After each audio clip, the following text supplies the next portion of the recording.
Om Ajnanandamidandasya Jnananjanasraka Chakshurunmilitam Jena Tasmai Shri Gurave Namaha.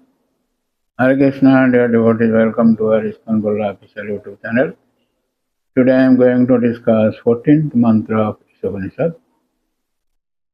So, Sambhutim cha vinasham cha jastad vedo bhayam saha vinasena mrityam tirtva sambhutya mritam asnute.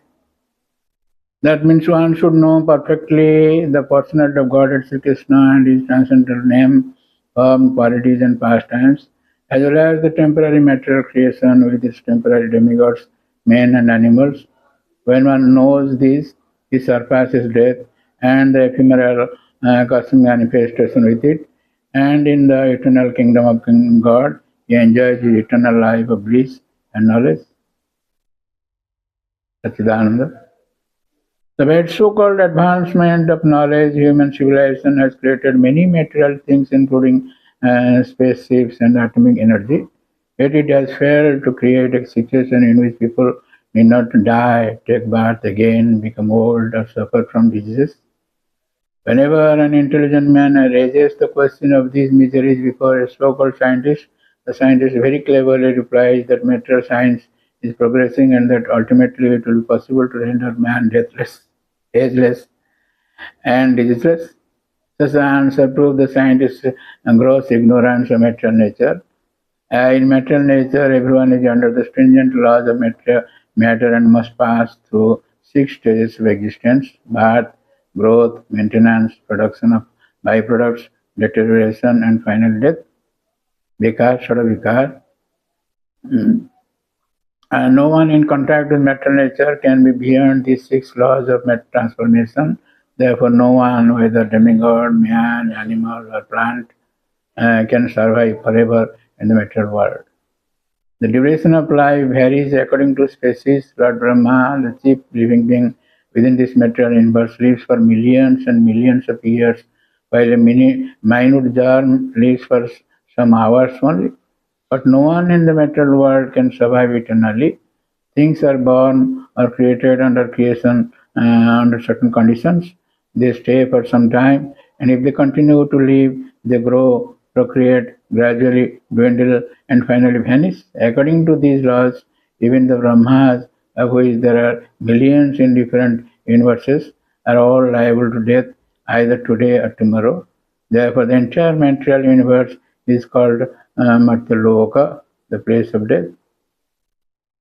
The material scientists and politicians are trying to make this place deathless because they have no information of the deathless spiritual nature.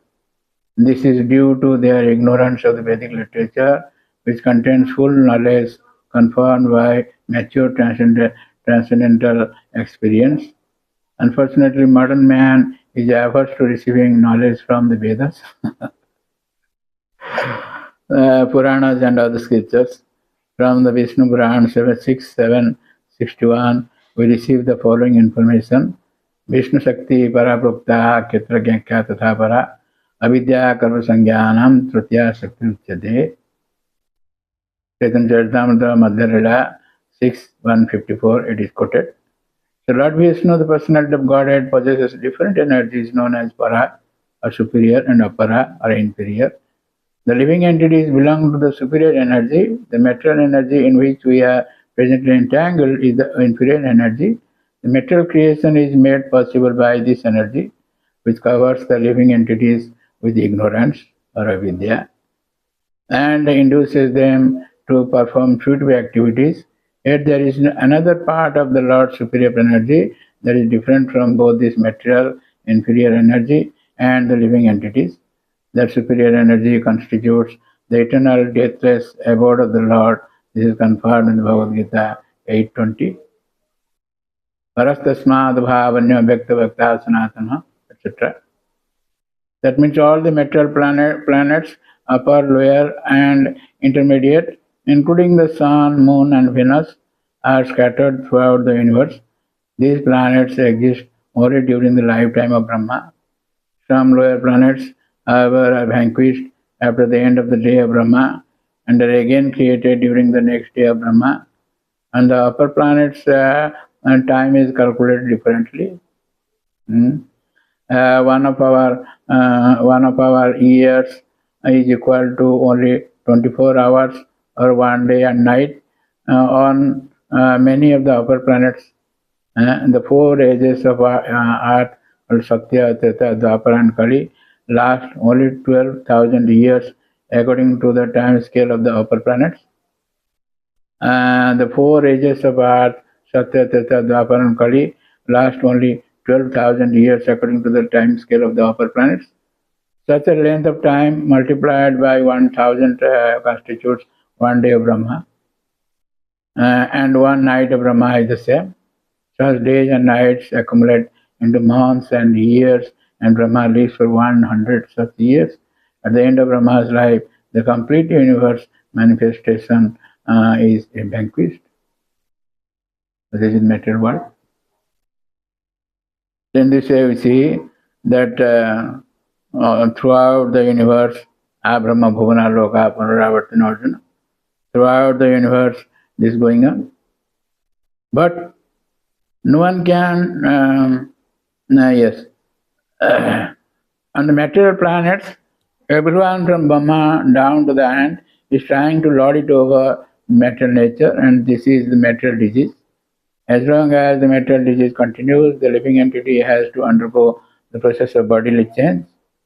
Whether it takes the form of a man, demigod, or animal, he ultimately has to endure an unmanifested condition during the two devastations, the devastations during the night of Brahma and the devastation at the end of Brahma's life.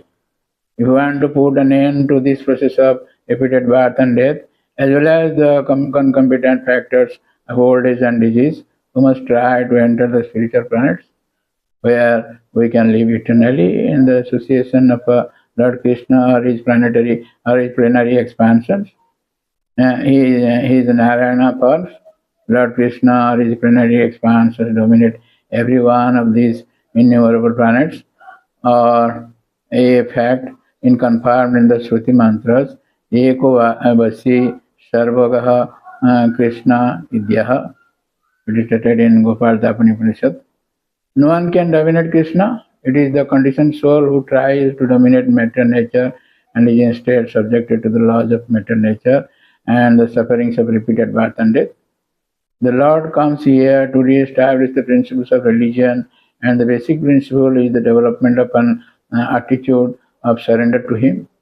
This is the Lord's last instruction in Bhagavad Gita 1866, Sarvadharman Paritejya. So unfortunately, foolish men have misinterpreted this prime teaching and misled the masters of people in diverse ways. People have been asked to open hospitals, but not to educate themselves to enter into the spiritual kingdom by devotional service. So they have been taught to take interest only in temporary relief work, which can never bring real happiness to the living entity.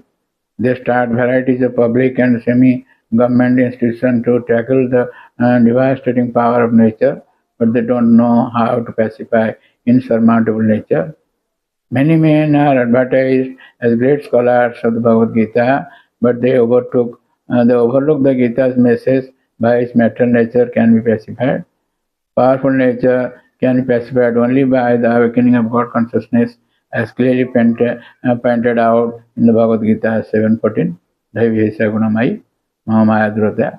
In this mantra, Isopanisad teaches that one must perfectly know both Sambhuti, that is the personality of Godhead, and Vinasa, the temporary material manifestation, side by side. By knowing the material manifestation alone, one cannot be saved. For in the course of nature, there is devastation at every moment. Ani bhutani gacchanti jamare. No one can be saved from these devastations by the opening of hospitals. One can be saved only by complete knowledge of the eternal life of bliss and awareness. The whole Vedic scheme is meant to educate men in this art of attaining eternal life. People are often misguided by temporary attractive things based on sense gratification, but service rendered to the sense objects is both misleading and degrading.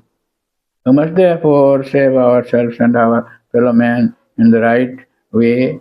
There is no question of liking or disliking the truth.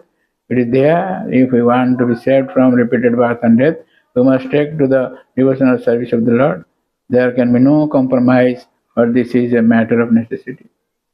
So thank you very much for listening to this lecture, and please don't forget to subscribe, share, and like our channel, and give blessings to the Lord.